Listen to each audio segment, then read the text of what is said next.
et mon exercice est créé. Donc pour le diffuser, ça sera très facile. Je suis dans exercice.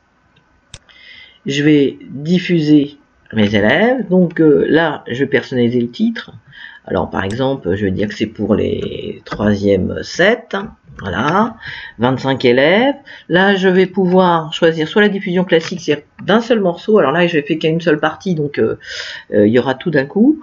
Ou nouveauté, diffusion séquentielle. Alors diffusion séquentielle, c'est chaque partie va apparaître. Mais faites attention, si des fois vous mettez le document dans une partie et les questions dans l'autre, ça l'oblige à sans arrêt retourner en arrière.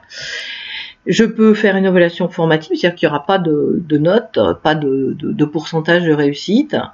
Et puis, je peux aussi donner l'accès immédiat à la correction aux élèves. La date est indiquée ici, bien entendu, je peux la modifier ici en disant, voilà, ça sera le 6. Je peux mettre l'heure limite de rendu, là, qui se modifie, bien entendu, ici, comme ça, voilà, par exemple. Et je peux dire, ben, par exemple, pas de date limite. Alors ça, c'est intéressant, par exemple, pour des exercices que les élèves peuvent refaire régulièrement. Vous mettez pas de date de limite, et puis vous pouvez recréer, comme ça, ils peuvent le faire. Si à la limite, c'est pour eux pour s'entraîner, hein, et accepter retard, je pense que souvent, on a un petit problème. Souvent, moi, je demande pour une date et je mets une diffusion plus tardive, mais accepter retard, ça peut être intéressant, sauf que ça vous bloque un petit peu. Donc, une fois que je suis content, j'ai plus qu'à appuyer sur diffuser. Voilà. Là, ici, il me propose de copier le lien.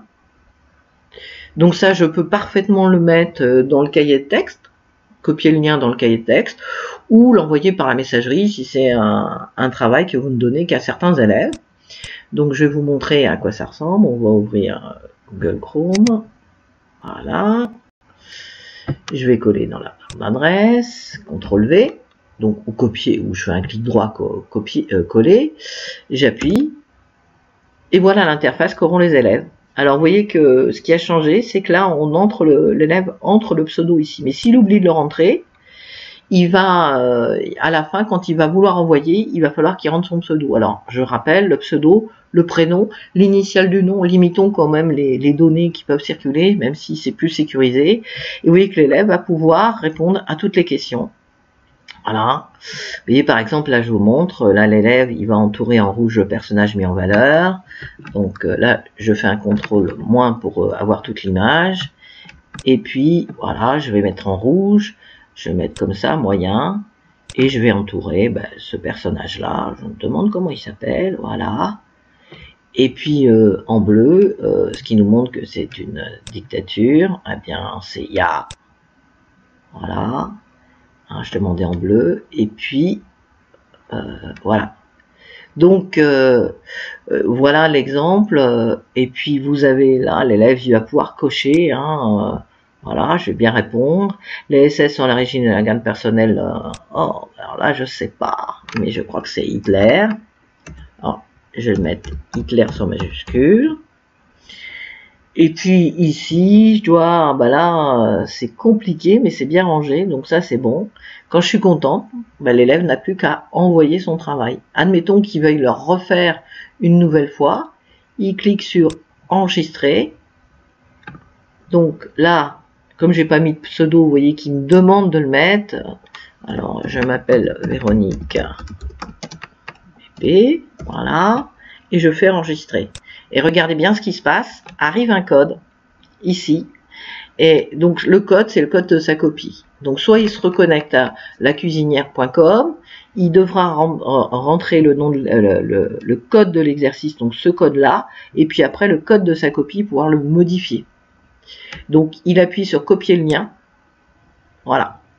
Et moi, si je vais regarder dans, vous voyez, j'ai un petit 1 dans copie.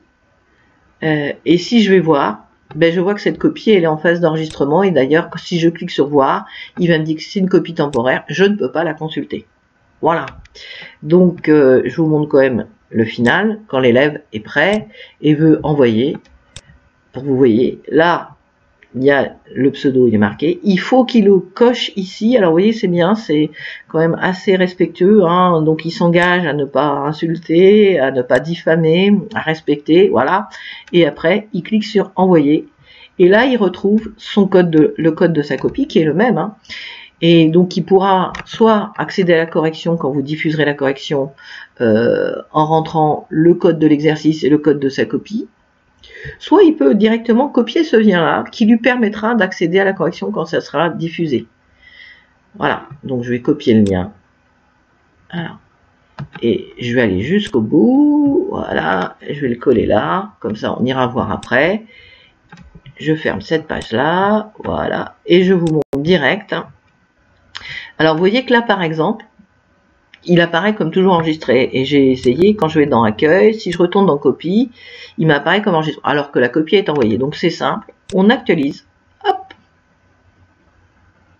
et voilà. Là, vous voyez que la copie, je peux voir la copie et je peux la corriger. Pour la corriger, c'est assez simple. Donc là, l'élève n'a rien répondu, donc je peux mettre 0.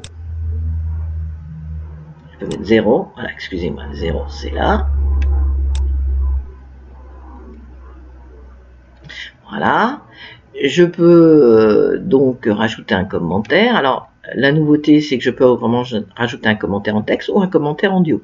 Mais ça suppose quand même que l'élève a la possibilité d'utiliser. Mais c'est vrai que rajouter un commentaire audio, c'est quand même assez intéressant. Et vous voyez que c'est très simple. Hein, il suffit de cliquer sur enregistrer et puis je clique. Voilà.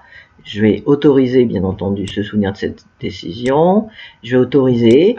Et je vais enregistrer, voilà, je m'enregistre, oh, dis donc, pourquoi t'as pas répondu à cette question? Hop, j'arrête l'enregistrement et l'élève pourra écouter. Mais ça suppose, faites attention, qu'il ait une bonne qualité et qu'il ait un accès, normalement, ils l'ont tous sur leur téléphone. Voilà. Donc, ainsi de suite. Là, bien là, l'élève a très bien travaillé. Je vais lui mettre, alors, la nouveauté aussi, c'est, regardez, il y a beaucoup plus de possibilités. Avant, c'était quand même assez difficile de modifier le pourcentage. Mais là, il a tout bon, donc je vais lui mettre 100. Voilà, ça apparaît. Et quel est l'emblème des nazis? Ben, vous voyez que là, c'est un QCM, donc il a répondu tout de suite. Là, je suis pas contente parce qu'il a oublié le truc, donc je vais lui mettre la moitié des points. Voilà, ici, peut-être 60. Voilà. Et puis là, ben là, il a tout bon, donc vous voyez que ça a corrigé. J'enregistre. Une fois que j'ai fini de corriger, je peux exporter. Donc, je vais d'abord enregistrer. Hein, maintenant qu'on est... Et je peux aussi exporter en PDF, de la même manière, la copie de l'élève. Et je peux lui envoyer si jamais il a un problème d'accès Internet. Bien entendu, là, ça suppose que vous n'avez pas fait de commentaire audio, hein, parce que sinon, il ne pourra pas y accéder. Voilà. Donc, une fois que j'ai corrigé ma copie, vous voyez que la copie, c'est fini. Alors, si je veux accéder, je vais dans Diffusion. Là, je vais voir les copies. Et je vois que cette copie-là, elle est cochée comme corrigée. Voilà. Si jamais l'élève a perdu son code, ben là, hop, on a le lien, on peut lui renvoyer très facilement. Il ne me reste plus qu'à diffuser la correction auprès des élèves. Donc vous voyez que là, vous avez le bouton correction ici. On appuie ici, voilà. Elle est désormais disponible. Alors des fois, c'est pas inutile de refaire un petite actualisation pour que ça soit bien fait. Donc là, ma correction est diffusée. Par exemple, si l'élève a perdu, comme je vous l'ai déjà dit, on va aller voir. On copie le lien et on va aller voir ce qu'a l'élève. Hop. Et l'élève accède à sa correction avec le commentaire en haut au final. Il peut aussi, ce qui est intéressant, l'exporter en PDF. Voilà, donc là ça mouline un petit peu pour conserver finalement son travail. Et vous voyez qu'il pourra réaccéder à la version numérique en cliquant ici. Alors, comme toujours, des fois, il y a des petites imperfections. Vous voyez, par exemple, ce qui a été entouré a été mal déplacé. Mais l'essentiel est là. Et il peut voir où est-ce qu'il s'est trompé avec la correction. Hein, ce qui permet quand même de rendre les choses plus faciles. Là, vous voyez, si c'était faux, ben, il y a les numéros qui permettent de savoir ce qui correspond. Voilà. Donc, l'élève peut accéder à sa correction. Alors, je finis quand même sur... vous avez différentes petites choses. Là ici c'est pour modifier, mais on a déjà vu. Vous pouvez voir les statistiques de diffusion. Alors vous voyez que là on a deux possibilités par élève. Alors là il n'y en a qu'un, ou par activité. Et on peut aussi, ce qui est intéressant, le télécharger, exporter les statistiques pour utiliser sur Excel. Voilà. Donc voilà l'essentiel. C'est vraiment un outil très facile d'utilisation. Je vous souhaite une bonne fin de journée. Au revoir.